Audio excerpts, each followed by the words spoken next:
This is the 11-inch M1 iPad Pro. If you are in the market for like an iPad, a Pro iPad, and you don't want to spend roughly $2,000 on an iPad, then this video is for you. I didn't see myself getting an iPad with the older A series of chips, so going for the M1 in particular really came down to the fact that it's part of the Apple line of silicon chips. The same chip you'll find in the M1 MacBook Pro, and it really is a strong chip regardless of it being about 5 years old at this point. Of course, going for a much older iPad does come with some downsides, and I would like to go through some of the ones that I think are very important and the one you should actually know about. First, and the most obvious, would most likely be the physical conditions of the iPad itself. My unit came with a bit of scratches on the screen, even though I did go for the excellent option. Aside that, there's really nothing else. Getting one in perfect and almost spotless condition would be very hard, so that's just something to note. Next would be the battery life, and this one is really a no-brainer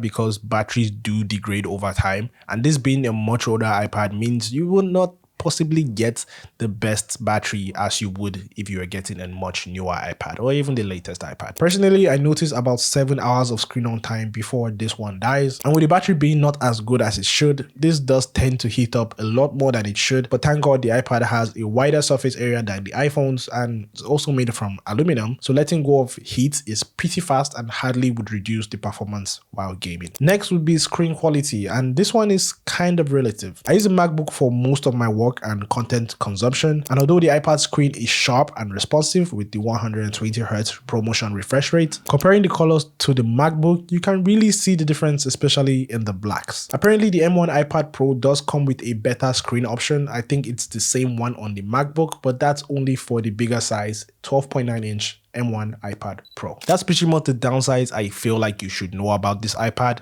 Now let's talk about some pros, and this is where I think this iPad in particular actually shines. First for me is portability, which is why this video is entirely centered on the 11-inch iPad Pro, not the 12.9-inch or even the 13-inch iPad. The iPad just being an iPad, I see no reason, especially for a casual user, getting anything bigger than an 11-inch. Except you do creative tasks like drawing on Procreate and editing on Adobe Premiere Pro for iPad, then that's understandable. I went for the smaller size 11-inch because I already had a big sized 16-inch MacBook. This option made the iPad extremely portable. I can throw it in my bag and not feel like it's in there. Now I get that getting a much newer chip like the M4 or the M5 iPads would make things like exporting a video or 3D rendering a lot faster on the iPad, but I see no reason why you can't just get a MacBook Pro for that, seeing that the iPads that can actually do this cost almost the same as some of the MacBooks. Apple made their iPads pretty powerful the moment they put their M series chips into these devices, but I feel like if you're going for anything more than the M1 or the M2,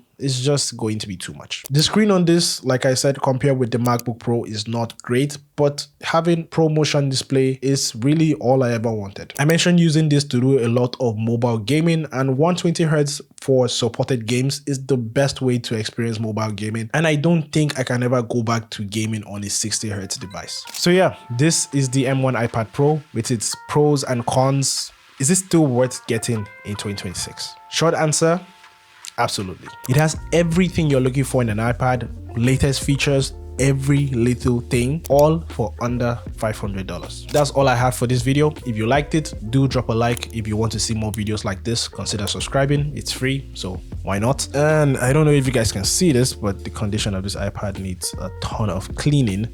And speaking of cleaning, if you haven't seen my video on how to clean your MacBook and your iPads, do check it out. Link will be somewhere on the screen.